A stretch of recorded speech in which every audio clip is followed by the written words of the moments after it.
Hello everyone, আসসালামু আলাইকুম। আজকে আমরা এমন একটা টপিকস নিয়ে ডিসকাস করব যেটা অনেকটা বিজনেস এন্টারপ্রেনিয়রের জন্য খুব ইম্পর্টেন্ট একটা টপিকস। প্রত্যেক এন্টারপ্রেনিয়র শুধু তাদের আইডিয়ার জন্য ফেল করে বিষয়টা এরকম না, 5টা বিজনেস ফাইন্যান্স স্কিলের জন্য করতে পারে। সো আপনি যদি উদ্যোক্তা হন, ডেফিনেটলি আপনার 5টা বিজনেস স্কিল লার্ন করা অবশ্যই জরুরি। সে ফর এক্সাম্পল, আপনার বিজনেসের টাকা আপনার পার্সোনাল টাকা নয়, আবার আপনার পার্সোনাল টাকা আপনার বিজনেসের টাকা নয়। এই জিনিসটা যদি আপনি বুঝতে পারেন তাহলে আপনি অবশ্যই একজন ম্যাচিউরড বিজনেস এন্টারপ্রেনিয়র। আমি আজকে আপনাদের সাথে শেয়ার করব এমন 5টি ফাইন্যান্স লেসনস যেটা আলটিমেটলি আপনাকে অনেকটা স্লিপলেস নাইট থেকে বাঁচাবে এবং ভুল ডিসিশন কমাবে এবং আপনার ব্যবসাকে করবে সাস্টেনেবল। প্রথম যে লেসনটা সেটা হলো বাজেট ফরকাস্টিং। বাজেট ফরকাস্টিংটা এমন একটা জিনিস যেটা আপনি আগে থেকে অ্যাডভান্স পিরিয়ডের জন্য করতেছেন, বাট এইটা আলটিমেটলি ফাইন্যান্সিয়াল একটা প্ল্যান, যে প্ল্যানটা ইনকাম ভার্সেস অ্যাকচুয়াল ইনকামের সাথে আপনাকে কম্পেয়ার করবে এবং অ্যাকচুয়াল এবং ফরকাস্টের সাথে যদি আপনি এটা কম্পেয়ার করতে পারেন তাহলে আপনার ডিসিশনটা নেওয়া সহজ হবে এবং ডিসিশনটা অবশ্যই আপনি ইমোশন থেকে না নিয়ে আপনি নাম্বারের উপর বেস করেই নেবেন। আরও আপনাদের জিনিসটা ক্লিয়ার হবে। সে ফর এক্সাম্পল, একজন কোম্পানি ওনার তার একটা প্রোডাক্ট ম্যানুফ্যাকচার করার জন্য কী পরিমাণ র ম্যাটেরিয়াল লাগবে সেটা যদি বাজেটে আলটিমেটলি ডিটারমাইন করে থাকে অথবা প্রিভিয়াস মান্থের রেকর্ড ধরেই যদি সেটা করে ফেলে তাহলে তার জন্য খুব ইজি হয় এবং ওয়েস্টেজের পরিমাণটা কমে যায়। এবং খেয়াল রাখতে হবে এই ওয়েস্টেজটা যেন আবার রিসেল করতে পারে। রিসেল করলে আপনার প্রোডাক্টের যে কস্টিংটা সেটা কমে যাবে। তাহলে খেয়াল করে দেখুন, বাজেট যদি ওনার বা বিজনেস ওনার যদি তার বাজেটটা ঠিকভাবে করতে পারে তাহলে তার জন্য কতটা স্মুথ হয়ে যায়। এবং আর একটা এক্সাম্পল দিই আমরা, সে ফর এক্সাম্পল মার্কেটিং বাজেট আমি করব, কোন কোন ক্ষেত্রে আসলে মার্কেটিং বাজেটগুলো করব, কোন কোন জায়গাতে আমরা এটাকে ইনজেক্ট করব, সে একটা বিজনেস প্ল্যান ধরেই আমরা যদি আগাই অথবা আমরা বাজেটের প্ল্যান ধরে যদি আগাই তাহলে কিন্তু আমাদের জন্য এই মার্কেটিংটা খুব সহজ হয়ে যায়। আর আমি যদি এক্ষেত্রে কোনোভাবে আমি এটাকে প্রপার ওয়েতে না করি বাজেট, তাহলে কি হতে পারে? হতে পারে ক্যাশ শর্টেজ, হতে পারে আননেসেসারি এক্সপেন্ডিচার যেটা আমি কখনো কল্পনাই করি নাই, হতে পারে আমার ডিসিশন নিতে খুব কঠিন হয়ে যেতে পারে ক্রাইসিস মোমেন্টে। সো এই বাজেটটা যদি প্রপার ওয়েতে থাকে বা বাজেটটা প্রপার ওয়েতে যদি আপনি করেন তাহলে ক্যাশ ফ্লো আপনি প্রেডিক্টেবল ওয়েতেই পাবেন। আবার দেখা গেলো যে আপনি কস্ট কন্ট্রোল যে মেকানিজমটা সেই ইস্যুটা আপনার কন্ট্রোলের মধ্যে থাকবে এবং গ্রোথের যে ডিসিশনটা সেটা আপনার জন্য পারফেক্ট হবে। সো আপনি যদি ফরকাস্টটাকে খুব ভালো মানের ভাবে করতে পারেন তাহলে আলটিমেটলি খুব ইজিলি আপনার জন্য হয়ে যায়। আবার যদি আপনি ফরকাস্ট না করেন তাহলে হবে কি, আপনি একটা ব্লাইন্ডভাবে গাড়ি চালাইতেছেন, কিন্তু ফরকাস্ট করলে নাম্বারই হয়ে যাবে আপনার জন্য আলটিমেটলি মেন্টর। সেকেন্ড যে ফাইন্যান্স স্কিলটা আমি বলবো যে ডেটস। আসলে লোন আমরা করে থাকি বিভিন্ন ফরম্যাটে, বাট লোনটাকে আমি প্রপার ওয়েতে ইউটিলাইজ করতেছি বা লোনটাকে আমি প্রপার ওয়েতে নিছি। এখানে কিন্তু অনেক লোন গুড লোনও আছে, অনেক লোন ব্যাড লোনও আছে। সো আমি বলতে পারি যে গুড লোন কোন খাতারে হতে পারে, যেমন এক্সাম্পল দিই, এখন ঘটনা হচ্ছে আমার অনেকগুলো প্রি অর্ডার আছে বা কন্টিনিউয়াস আমার অর্ডার বাড়তেছে, এখন আমি ক্যাপিটাল মেশিনের জন্য ইনভেস্টমেন্ট করব, তাহলে আমার এই ক্ষেত্রে ইনভেস্টমেন্টের জন্য আমার কাছে ফান্ড নেই, আমি লোন নিব, তাহলে এটা একটা গুড লোন। এখন দেখা গেল যে আমি কোনো কারণবশত আলটিমেটলি লোন নিয়েছি রেন্ট চালানোর জন্য, তাহলে এটা কিন্তু আমার জন্য অবশ্যই গুড লোন নয়, এটা ব্যাড লোন আকারে ধরা দেবে এবং আমি আসলে লোনের ট্র্যাপে পড়ে যাচ্ছি এই ক্ষেত্রে। তাহলে আমি যদি লোনটাকে প্রপার ওয়েতে ইউটিলাইজ না করতে পারি তাহলে কি ঘটনা করবে? লোন ডিফল্টার হতে পারে, আমি ইন্টারেস্ট আমার জন্য বার্ডেন হয়ে যেতে পারে, আমাকে ব্যাংক এবং ইনভেস্টর সাপোর্ট নাও দিতে পারে। এখন আমি যদি এটাকে প্রপার ওয়েতে করতে পারি, প্রপার ওয়েতে দেখা গেলো যে মেকানিজমটা করতে পারি, অর্থাৎ লোনটাকে যদি প্রপার ওয়েতে নিতে পারি, আমার ডেটটা যদি গুড ডেট হয় তাহলে হতে পারে আমি এটাকে স্মার্ট লেভারেজ ওয়ে হিসাবে আমার বিজনেসটাকে দ্রুত আমি স্কেল করতে পারি। আবার দেখা গেলো আমি আবার ব্যাংক লোন আমার পাওয়া আমার সহজ হয়ে যাবে, আমার বিজনেস গ্রোথটা মাল্টিপ্লাই হবে। তাহলে debt for survival is equal to curse, আবার debt for growth is a power. আমি বলবো যে এই টপিক্সটা আলটিমেটলি খুব very important topics to learning every business owner. আবার 3 নম্বর যে পয়েন্টটা আমি বলবো যে অপটিমাইজ প্রফিট, যে প্রফিট অপটিমাইজেশনটাকে আমরা কিভাবে ইউটিলাইজ করব। মূলত আমাদের 3টা সেক্টরে মূলত প্রফিটটাকে ইউটিলাইজ করা উচিত।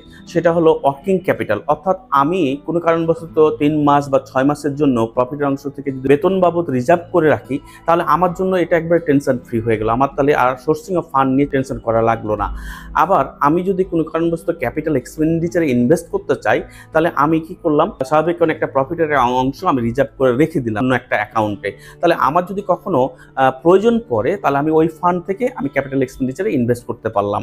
আবার ডিস্ট্রিবিউশন ফর দ্য এমপ্লয়ি আর শেয়ার হোল্ডার, তাহলে এই একটা percentage, for example 10% of the profit আমরা যদি ডিস্ট্রিবিউশন করি শেয়ার হোল্ডারদের অথবা এমপ্লয়ীদের, তাহলে এই ক্ষেত্রে আমার স্টাফরাও বা এমপ্লয়িরা মোটিভেটেড থাকলো, প্লাস ওনাররাও বা শেয়ার হোল্ডাররাও হ্যাপি থাকলো।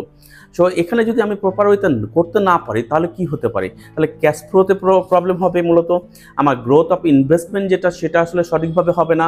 আবার দেখা গেলো টিম যে ডিমোটিভেটেড হতে পারে আমি যদি প্রফিটটা সঠিকভাবে ডিস্ট্রিবিউশন না করতে পারি। আর আমি যদি প্রপার ওয়েতে এটাকে ডিস্ট্রিবিউশন করতে পারি তাহলে হবে আমার বিজনেসটা একেবারে স্টেবল এবং আমার ইনভেস্টমেন্টটা গ্রোথ ইনভেস্টমেন্টটা থাকবে ভেরি হাই পিকে এবং টিম মোটিভেটেড থাকবে।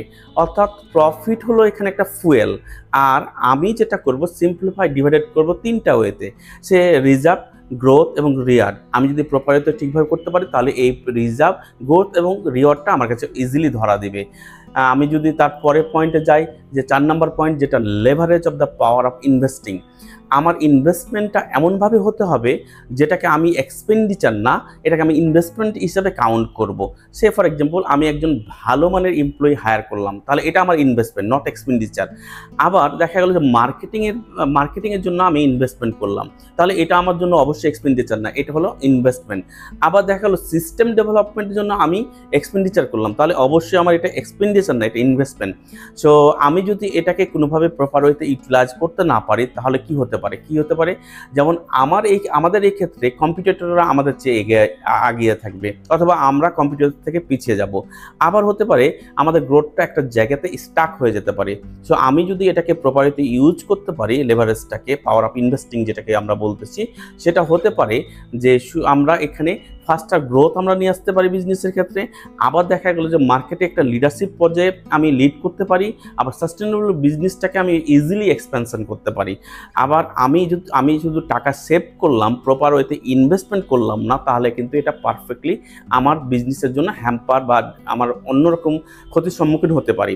সো বিজনেসে শুধু প্রফিট করলে হবে না, এটাকে ইনভেস্ট করতে হবে ইনকাম প্রডিউসিং অ্যাসেটে, তাহলে আলটিমেটলি আপনি এখানে গেইন করার সুযোগ থাকবে। তারপরের যে পয়েন্টটা আমি বলবো যে keep your book very clean and credit rating must be high. Because আপনি যদি কোনো কারণবশত আপনার যে কমপ্লায়েন্সগুলো আছে সঠিকভাবে না করেন, তাহলে আলটিমেটলি আপনি কিন্তু এখানে ফাইন্যান্সিয়াল লুজার হবেন এবং পেনাল্টির সম্মুখীন হবেন, এবং কোনো কারণবশত ফাইন্যান্সেরও যদি প্রয়োজন পড়ে ব্যাংক থেকে, সেটা আপনি পাবেন না। সে ফর এক্সাম্পল আপনি কোনো কারণবশত ট্যাক্স রিটার্ন সাবমিশন করলেন না, আপনি কোনো কারণবশত আরজিএসসিতে রিটার্ন সাবমিশন করলেন না, অথবা আপনি প্রপারলি ভ্যাট রিটার্ন সাবমিশন করলেন না, অথবা কোনো কারণবশত আপনার পেপারসগুলো আপ টু ডেট করলেন না, তাহলে কি হতে পারে? তাহলে হতে পারে যে আপনার এইগুলো থেকে বিজনেসের যে একটা স্টেবিলিটি, সাস্টেনেবল, এটা কোয়েশ্চেনেবল মার্ক হয়ে যেতে পারে, এবং আপনাকে কোনো ইনভেস্টর, কোনো ব্যাংক সাপোর্ট এই থেকে আপনার পাওয়ার কোনো সুযোগ থাকবে না। সো আপনি যখন বড় হবেন তখন চিন্তা করবেন আপনার কমপ্লায়েন্সের ইস্যুগুলো অবশ্যই নিট অ্যান্ড ক্লিন থাকবে, এবং ক্রেডিট রেটিংয়ের যে ইস্যুগুলো, আপনি মান্থলি ইনস্টলমেন্ট প্রত্যেক মাসে পারফেক্টলি দিয়ে যাচ্ছেন, পারফেক্টলি কমপ্লায়েন্স করতেছেন, তাহলে আপনার ক্রেডিট রেটিংটা অটোমেটিক্যালি হাই থাকবে। খেয়াল করে দেখেন, এই জায়গাগুলোতে অবশ্যই একজন পারফেক্ট বিজনেস ওনার সে এই লার্নিংগুলো যদি ঠিকভাবে করতে পারে তাহলে তার জন্য বিজনেসটা অনেকটা ইজি হয়ে যায়। এবং আমি বলবো যে এই 5টা জিনিস যদি আমি আবারও রিক্যাপ করি এভাবে, যে আমাদের বাজেট ফরকাস্টিং করা প্রপার হতে দরকার, আমাদের ডেটটাকে অবশ্যই দেখা উচিত যে এটা good dates or bad dates, আমাদের প্রফিটটাকে অপটিমাইজেশন লেভেলে নিয়ে যাওয়া উচিত, আমার ইনভেস্টমেন্টটাকে দেখা উচিত যে আমি ইনকাম প্রডিউসিং অ্যাসেটে আমি ইনভেস্ট করতেছি কিনা, আমার যে এটা কমপ্লায়েন্স যে ইস্যুগুলো সেগুলো ক্লিন, এবং আমার ক্রেডিট রেটটা হাই হচ্ছে কিনা। আপনার বিজনেসের টাকা আপনাকে সার্ভ করবে, আপনার বিজনেস কেনা। সো আপনাকে মাথায় রাখতে হবে, আপনি যদি এগুলো প্রপার ওয়েতে ঠিকভাবে করেন তাহলে আপনার predictable cash flow, smart leverage, stable growth এবং ফাইন্যান্সিয়াল এক্সপানশন এবং স্ট্রং ক্রেডিবিলিটি আপনার বিজনেসে ধারণ করবে। আই হোপ আপনারা এই ভিডিও দেখে উপকৃত হবেন।